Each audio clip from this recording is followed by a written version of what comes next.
Welcome to episode 311. And yes, I said the same thing last week of the with the podcast. Got the numbers mixed up. So for those of you who are astute, you'd be like, wait a minute, I've listened to this one before. But no, it's different.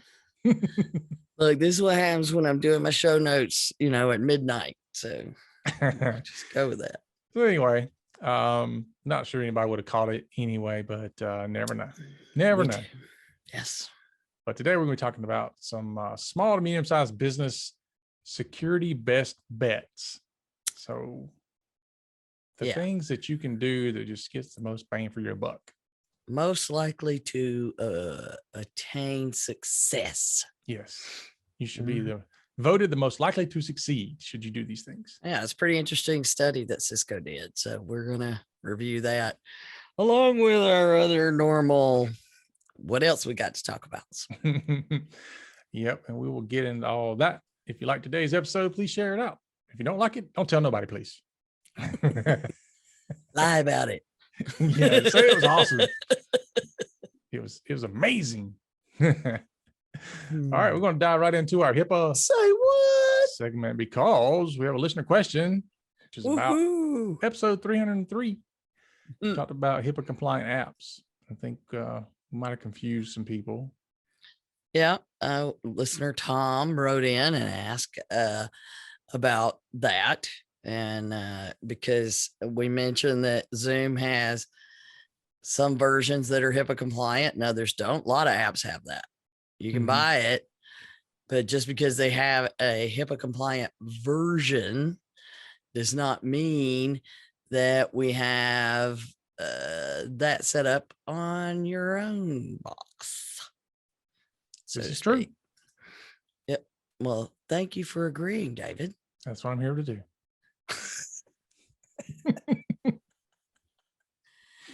So what we got here is he was asking, I'm trying to figure out which one we got, how do I tell with these comparisons?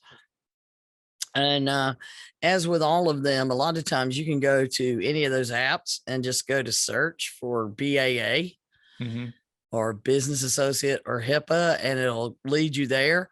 If you do that search and you don't get that, there's your first red flag. That's the way I look at it.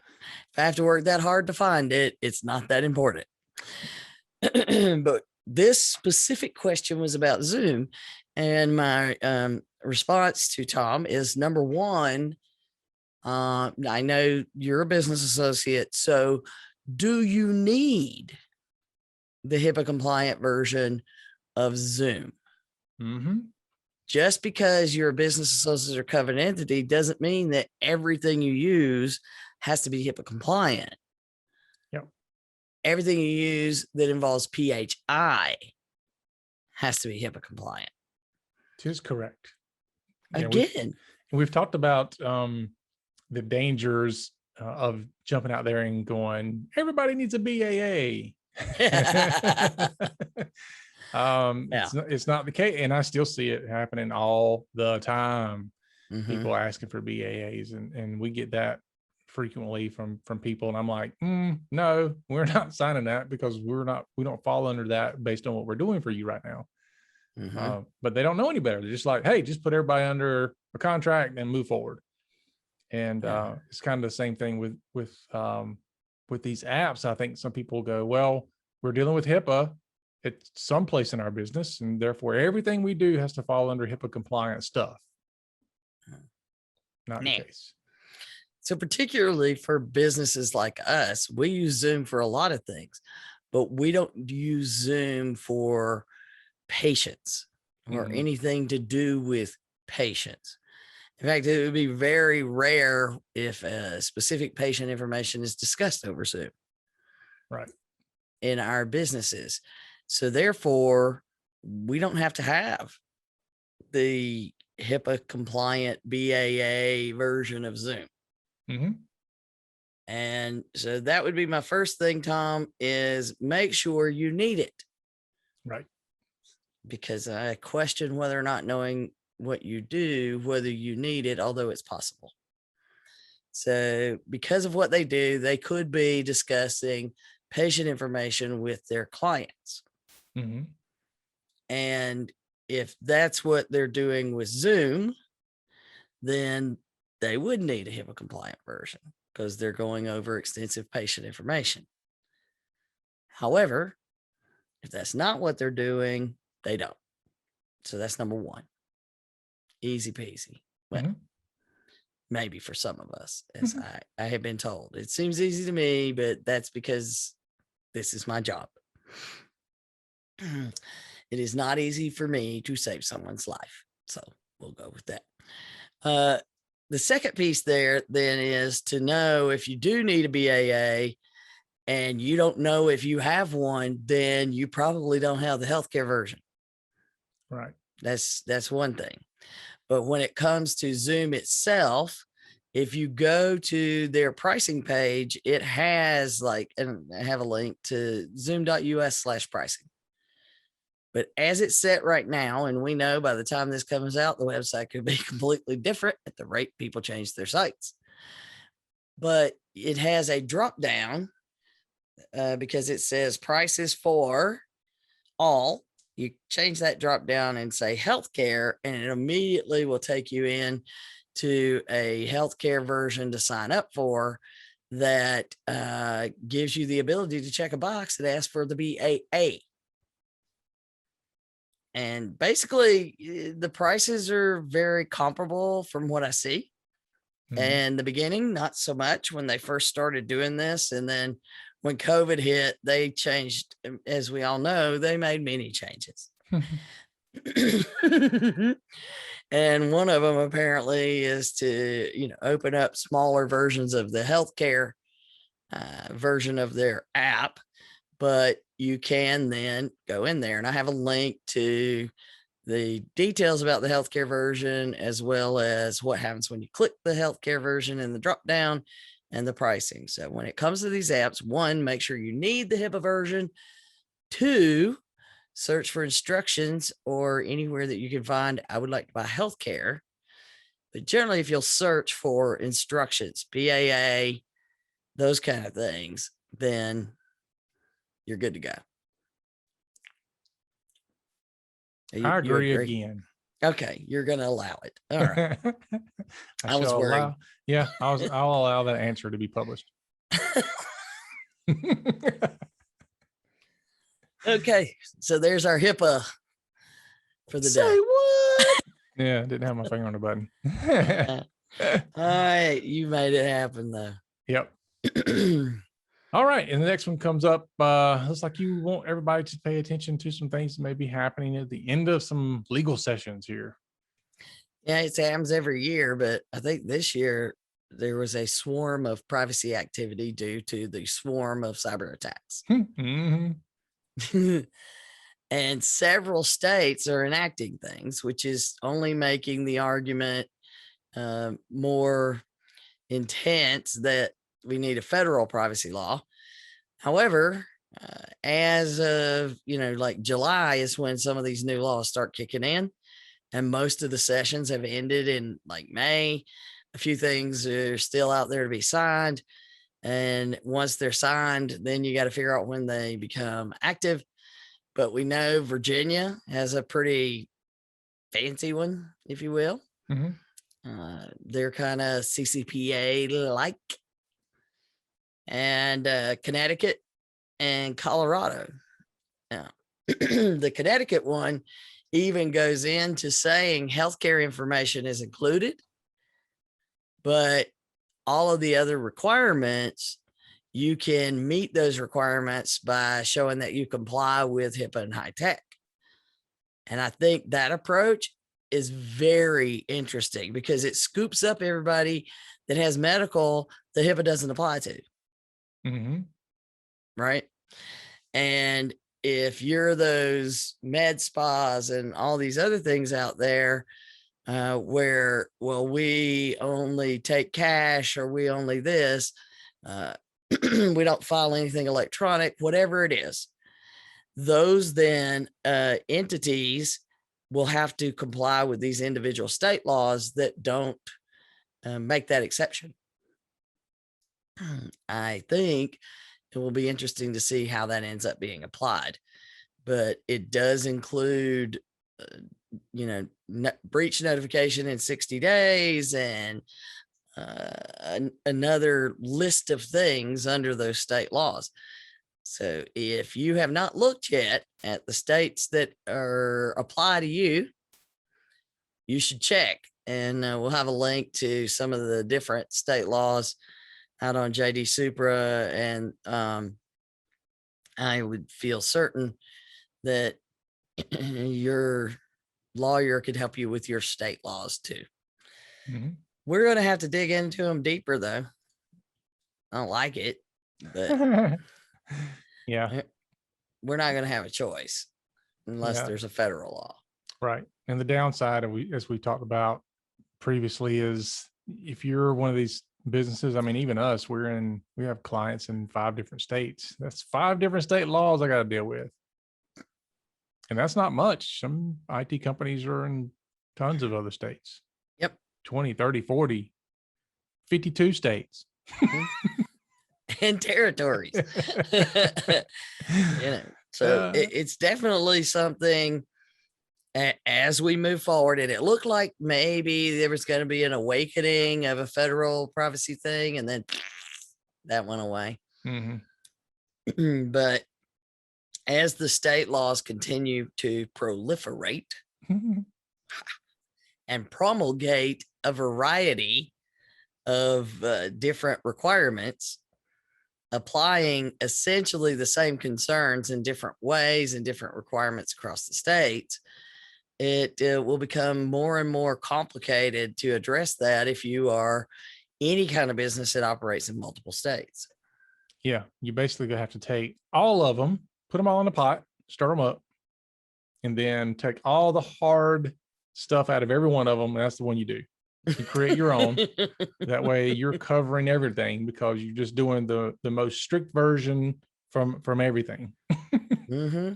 And even if you don't operate in additional states, but let's say you're in like a tri-state area, lots of folks are in those kinds of areas. You're right there in 2 states just simply by being in Charlotte.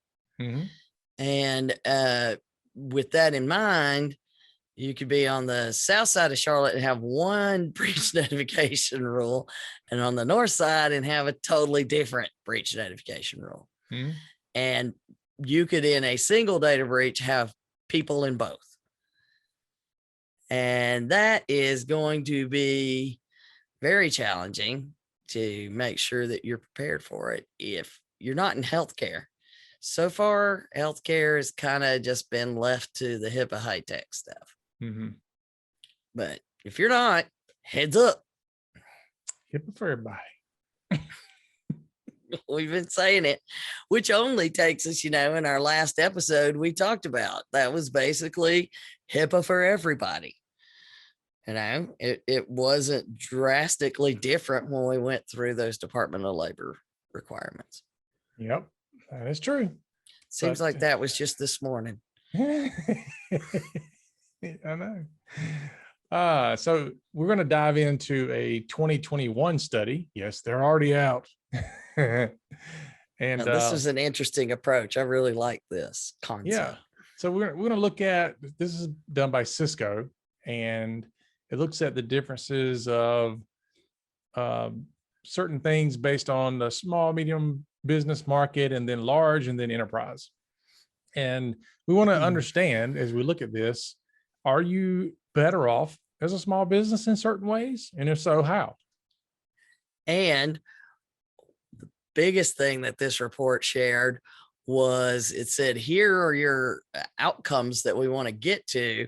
What gives you the highest statistical likelihood of all these things we could do to attain that outcome? And those were quite interesting to me, as you can guess. That's why we're talking about them. And they did label the top security success differentiators for each of those groups. And we're just going to focus on the small, medium business, the SMB, as they say. And these were the particular items, and we'll get into a little bit more detail on it in a second. So don't let these kind of throw you. A high indicator of success, the top 4 for small business, is to have a sound security strategy. Like actually think it through and have a plan. Mm-hmm. Wow. Have prompt disaster recovery. And the only way you have prompt disaster recovery is how? To have a plan. Yeah, you better plan way in advance for that. I know. If you have no plan, you will not be prompt. And test your plan. That's right. And you know, that old saying that failure to plan on your part does not constitute an emergency on my part. Mm-hmm.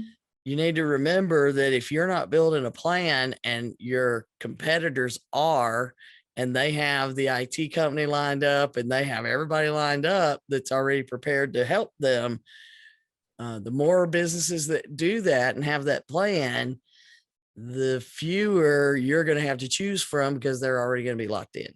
Mm-hmm. If you don't. Next is proactive tech refresh. No. Yes. Can you believe it? I would never think that actually replacing your old crap would make a difference. In a proactive manner. Yeah, I know. How many times have we looked at people and like, dude, this server, 15 years old. Mm-hmm. It still works. Yeah. The clock's a ticking. It's like my 1987 air conditioner out back last year. I was like, when the guy that was trying to service it said that the thing was made before he was born, or like the year he was born or something. And he was not a teenager. It was clear that it was time, and you could either wait until you're in the middle of late July, August heat in Atlanta. Nobody wants that. No one. Yeah.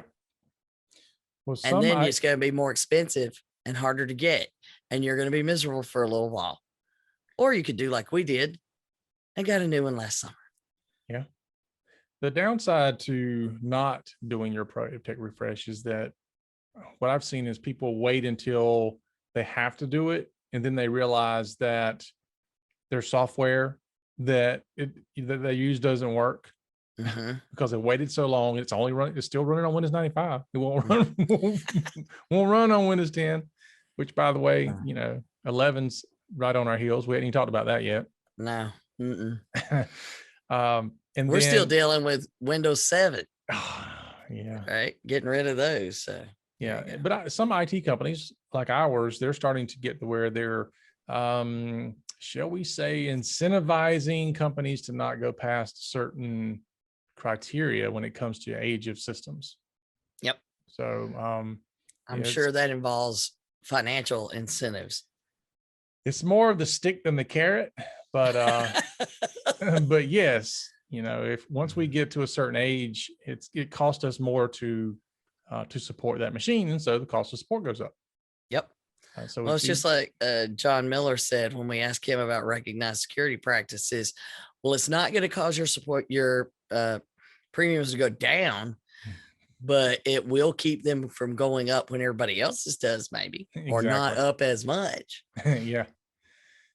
So it's a good idea to do. And I like to work with people to give them a plan of when to do this. I had a conversation earlier in the week. It was somebody who has called to see about doing business with us. And they said that their current IT company come up and said, your server is 3 years out of date. So out of warranty is what I understood. It could have been that the operating system was 3 years out. I don't know. It's 3 years out of date. It needs to be replaced. And the lady on the phone is like, we just refreshed our entire network. And why? And we've had these people for 10 years as an IT company. And now all of a sudden they're going, 3 years ago, we should replace the server. So my point in saying all that is there should be really a long-term plan. As soon as you get a computer or a server or a piece of hardware, as soon as you get it, you should already know when it's going to need to be replaced. Well, and the other thing that we're big fans of for technology companies, we did this back in the day when we were an MSP. Mm-hmm. And in the first time, it's kind of hard. They don't understand why, what are you talking about? But after that, they get proactive about it. But sit down, have a meeting once a year. You know, if your fiscal year ends in December, have it in, end of third quarter, beginning of first quarter. If it ends in June, then have it around there. But build your technology plan out as where you need to go, so that as you're building your budgets and making your decisions throughout the year, you're going to know that refresh. Mm-hmm. This one right here is getting old. This one's still under warranty. If you're planning on adding people, you're going to have to figure out, do you move these around, get new people, all of these kind of things. Let's make a plan for it. And then they would actually budget for it and put money in savings for it. I know, right? Shocking. It was being prepared, but have at least an annual technology planning session with your providers or your internal IT.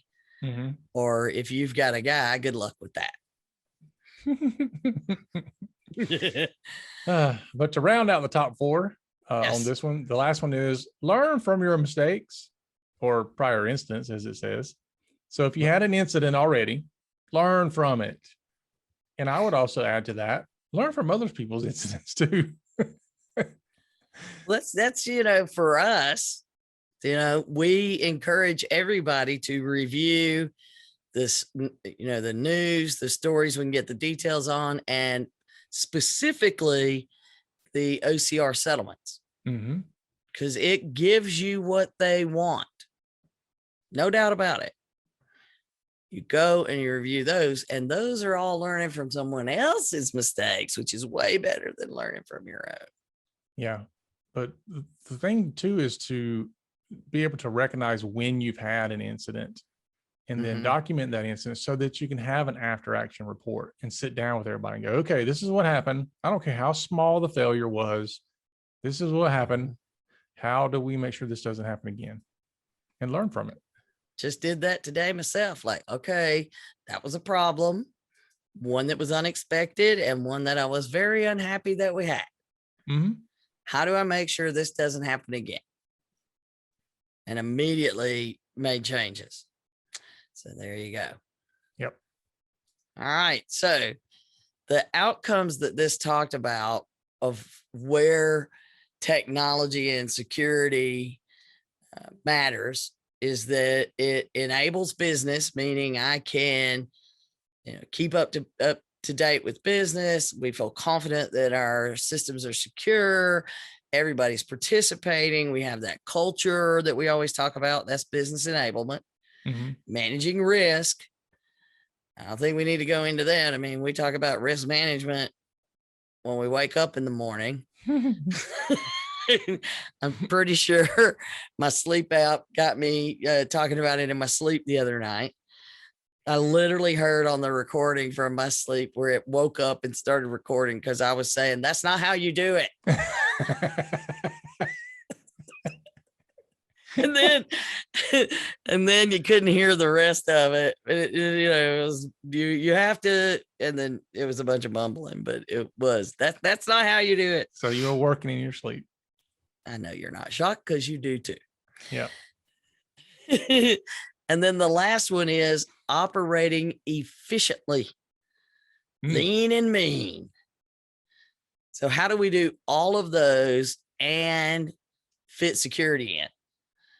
So what are the security practices that give us the highest statistical percentage or probability of success for those areas? Okay. And the first thing it talks about is, enabling the business. And guess what? The number one thing that had the most within each of those, they break them down. And we've got some cool charts where it talks about To enable business, you have to be keeping up with the business, gaining executive confidence, obtaining peer buy-in, and creating that security culture. If you were doing all of those, you would have a fully enabled business managing the security. Yep. Three of those are statistically significant increase in likelihood just by having the proactive tech refresh. All right. 3 of 4 statistically more likely to happen if you just do the proactive tech refresh. Wow. And that's what I said. And then there is one that had 2 of them, that sound security strategy increases 2 out of the 4 by itself. And significantly increases just by doing those. The highest increase that you got at all about obtaining the peer buy-in, that was the hard one. And there were a specific group of practices that gave you a higher likelihood. Would you believe that people are more likely, peer buy-in is more likely if you have sufficient security staff, that you manage your vendor security, IT and security actually work together, and they understand security and the business and how it matters. Those 4 things. Everything else got a smattering of different things, but those 4 specifically grouped together, and the sufficient security staff, huge. So if we actually have people to participate, and I'd like to note that it does separate security from IT. Yeah.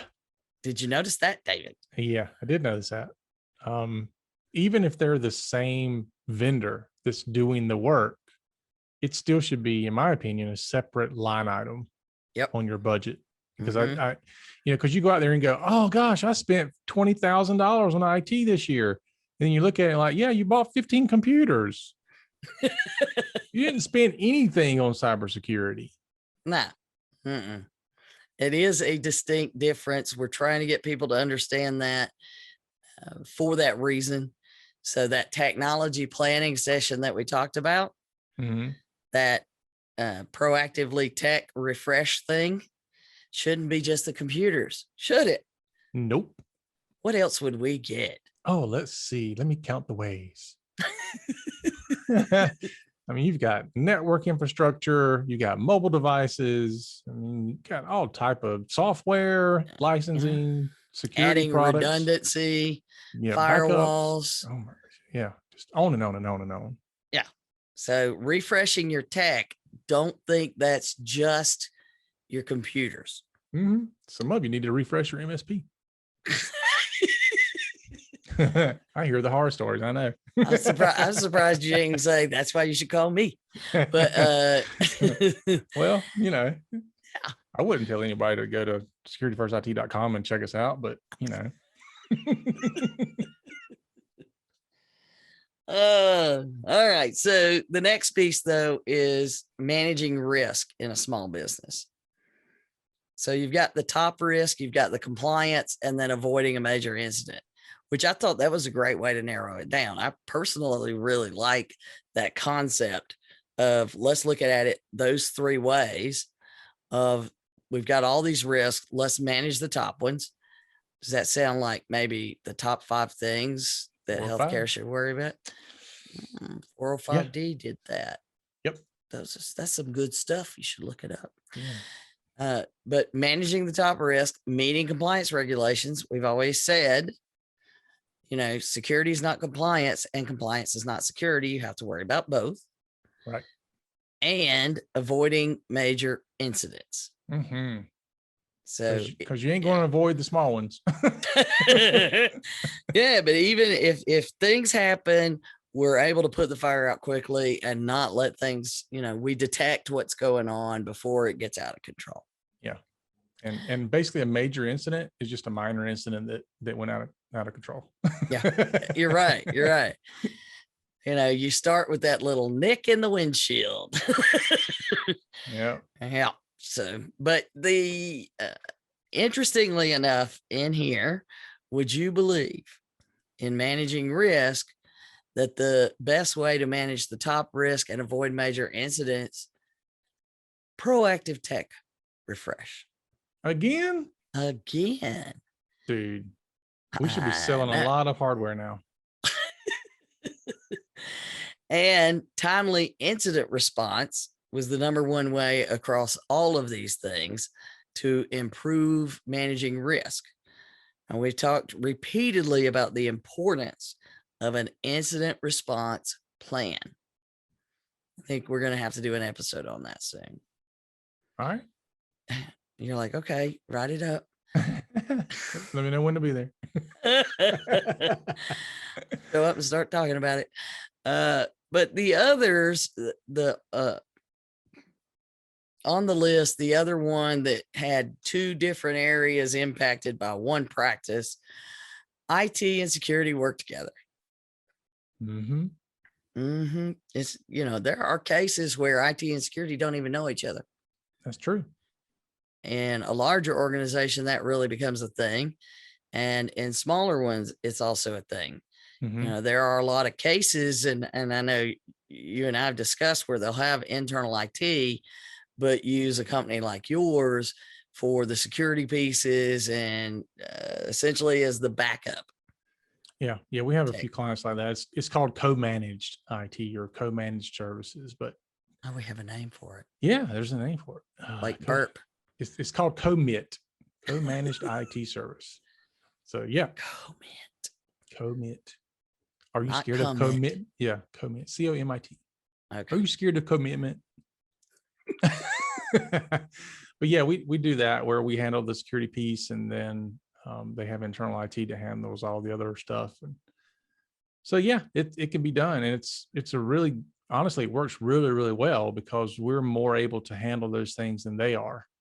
And then they're, you know, obviously being on site, they're able to handle a lot of the support issues better than we can because, you know, we're doing everything remotely. Yeah. It's a good approach, especially once you get to a certain number of workstations and or locations or both scenarios.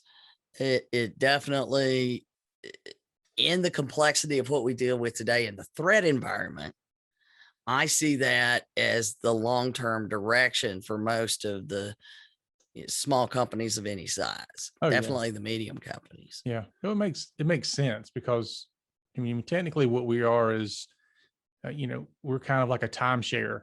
You know, you're basically sharing our time of our staff and resources across multiple clients because, you know, the clients can't afford to go out and have an IT department, certainly not with the level of expertise that we carry on staff.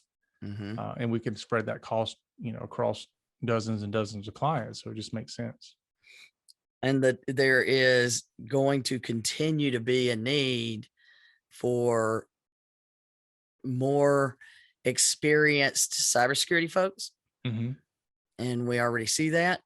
And I don't know about you, but in the days where MSPs really were starting to become a thing, you know, where we had the term MSP, and hard to believe that was like 20 years ago or so that really started being a thing. But in those days, people didn't know how to set up a computer. And you had to do it. It was a lot more complicated. You know, now you can have somebody that doesn't have a ton of technical experience that you can give them a plan, a config. This is what you do. And they don't need a ton of technical skills like they used to. No, Cortana will walk you through it. Yeah. Yeah. She's just like, hey, how you doing? I remember the first time they put that on the operating system and I was installing it. I'm sitting there doing some work or something, and the speakers were turned up loud. I didn't know it. Lady's voice comes on behind me. I was like, what the crap? Scared the mess out of me. Oh, somebody's in my house. I would have loved to have seen that so much. I would have loved it. But that I think is going to create that environment where you don't have to have full-time serious IT, multiple degrees and certifications to do a lot of that internal help desk kind of stuff anymore. Mm-hmm. But you also don't want it just being done randomly. You want someone that knows what to do, knows how to work with your outsource, your commit vendor, and knows when to say, whoa, this is more complicated. Let me get some help. Yeah. It's also helpful to make sure you understand if you're one of those people that are having to make these decisions about hiring and stuff like that, understand that just because somebody's a whiz with IT support doesn't mean they know jack about IT security. No, they're very, very different. And one of the best things an IT person or IT firm can bring to the table is understanding where they draw the line in the sand. To say, knowing that they know what they don't know, or that they don't know what they don't know. Right. Where is your competency and where does it stop that you need to be bringing in somebody else to do that? And that's Indeed. that's one of the biggest challenges that I see. A lot of IT companies, they think they have everything covered. And I'm like, dude, no, you don't have everything covered.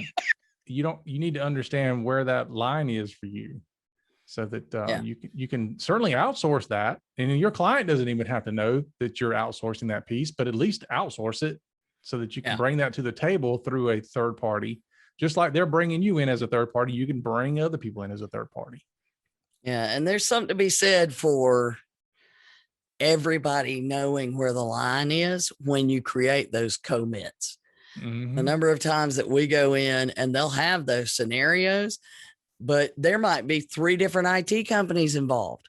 Mm-hmm. This one does the phone system and only the phone system. And this one does the servers. And then this one does the desktops. And then that one does the security. And they don't talk to. Oh yeah, you got the copiers. But at the same time, no one's done an accounting of who's taking care of what to look for things that aren't falling through the cracks. Yeah, because then at some point, everybody's pointing at somebody going, I thought they were doing it. Well, I thought they were doing it. Well, I thought they were doing it. Right. Nobody's doing it. Get them all to the table. Hey, David, I would like for you to meet Fred. Fred is doing this. Wanda's doing that. Just sit everybody down and make sure everybody understands their responsibilities and it's documented. But wait, we're talking about documentation. Well, I can guarantee you when something goes wrong, the finger pointing will start. Yep. The more you have documented and defined clearly, the easier it will be for you to manage your vendors. Mm-hmm. Yeah. All right, so let's get to the operating efficiently in a small business. What security practices and outcomes will get you the most bang for your buck? Let me guess. Proactive tech refresh. It's high up there. It's not the number 1, but it is high up there. Nice. Yeah, to be efficient, you need to understand security in business and how they interact. I'm like, yeah. That would probably make it work better. That would make it work better. Mm-hmm. And then after that comes the tech refresh and then having a actual security budget. We just talked about budgeting. I know. So all of those kind of intertwine. Mm-hmm. But again, the things like IT and security working together is a key element of making it cost effective, minimizing unplanned work. That minimizing unplanned work directly relates to, we'll go to paper. And no one's actually tried it. And no one has, all these people, they don't know who's going to do what. I think it kind of goes back to having a plan for unplanned. And the other thing was retaining security talent. And I thought it was pretty interesting that the only thing that seemed to make a significant statistical difference in your probability of success in doing that was to have a timely incident response. I thought that was pretty interesting. I could see that because when you don't have a good incident response plan and crap hits the fan, there is so much stress that gets dumped on security folks. They're like, you know what? I need to go work for somebody who's got their crap together. Yep. Well, and that's where the final piece is streamlining the incident response process, which would probably fully go with that. And obviously proactive tech refresh and prompt disaster recovery, sufficient security budget, learning from prior incidents, understanding security in business, and a secure development approach. All of those. That one was impacted by so many things. So streamlining that process, making us more efficient, obviously keeping people that know how everything works will make you more efficient than somebody having to try to figure it out and redoing work 3 or 4 times. I always hate that myself. And the people that they don't ask, so they just do it the way they know how to do it and never ask in new environments sometimes. And that goes back to having documented processes that you train people to do and so on and so forth. I can give you another example with the timely response or the instant response is that oftentimes when somebody is outsourcing IT and you ask them, what's your instant response plan? What do you hear? I'll call IT. Right. Yeah. That's not, I mean, it should be part of it, but that is not the plan. Yeah. That should be your plan. Because, honestly, what typically happens is if you're outsourcing that, the IT vendors then going, okay, where's your instant response plan? So we can follow it. I don't have one. My response plan was to call you. Okay. We'll respond to it, but it's going to take us longer because we're not following any plan that you already have in place. I can't develop an instant response plan for you. I can help you. Yeah. Build one. We can work together. Yeah. We're doing it on the fly. Yeah. Oh, I'm sure I could call IT. They'll be able to get me 50 new computers tomorrow. And no. Love the look on your face. We're doing good just to buy one computer at a time now and get it in a decent time frame. That's right. You better have a plan today. Yep. More so, even more than before. I mean, as we're recording this, there's still supply chain issues. There's semiconductor issues. There's, all types of reasons that technology is slowing down as far as getting them out to people. And then the cost of it's going up. I mean, heck, we can't even give a quote half the time now because, the price in the evening is different than price in the morning. Jeez. So it's just fluctuating a lot. So anytime that happens, it fluctuates a lot. When was it Saudi Aramco that had like the hundreds and hundreds of hard drives or thousands of hard drives they had they got hit and everything got encrypted, so they were just flying in their private planes buying them up right off the manufacturing lines. They were like, load them up. Yeah. And I don't remember hearing about the incident happening, but I remember that there was this time frame and like, you can't get hard drives. Well, what's going on? Why can't anybody get hard drives? And so the big companies, Dell's and HP and all that, they're like, we can't get all the parts to make computers. So it's going to take us a month to get this computer out. Like, what is going on? And of course, down the road, we learned that it was the Saudi Aramco thing. Yeah. Darknet Diaries. Yeah. I haven't talked about that in a while, but that's a really great episode to listen to, where you really understand how large companies being hit can impact the entire world. Yep. So there's a lot of people that have been impacted by cyber attacks and ransomware that they don't even realize they were impacted. They know that something got impacted. They don't know why and what happened. Yeah. But it's because of cyber incidents oftentimes. Well, the good news is, at least in this case so far, we're just in the process of rebooting the whole world economy. And, people had shut things down. If you think about how intertwined everything is, in Taiwan, they make this part that then they send to another specific facility there in Taiwan. And then they take that part and meld it into making another part. And then that part gets shipped to China, where it gets put into another part that gets shipped to the United States that gets put in another part. So if one of those parts in that chain, if they're having a COVID outbreak or they haven't gotten back to full capacity for whatever reason, the whole chain's screwed. Mm-hmm. So supply chain matters. You're only as strong as your weakest link. Oh, da, da, da, da.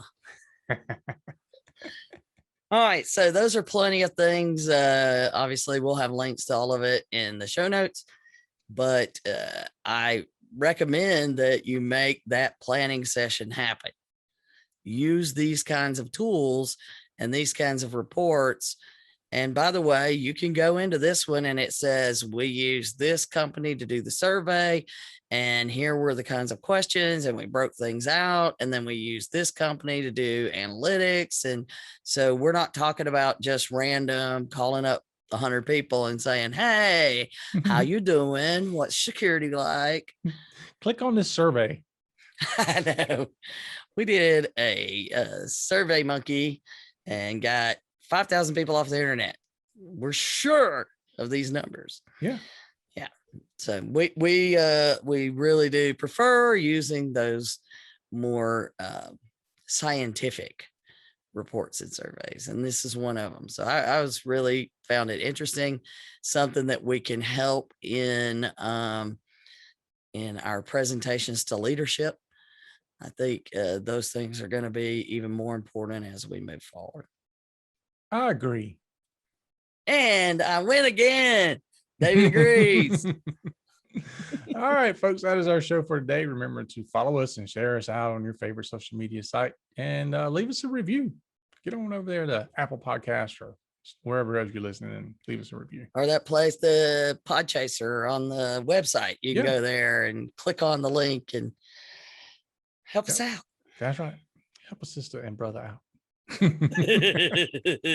So remember, for Donna and myself, HIPAA is not about compliance. It's about patient care.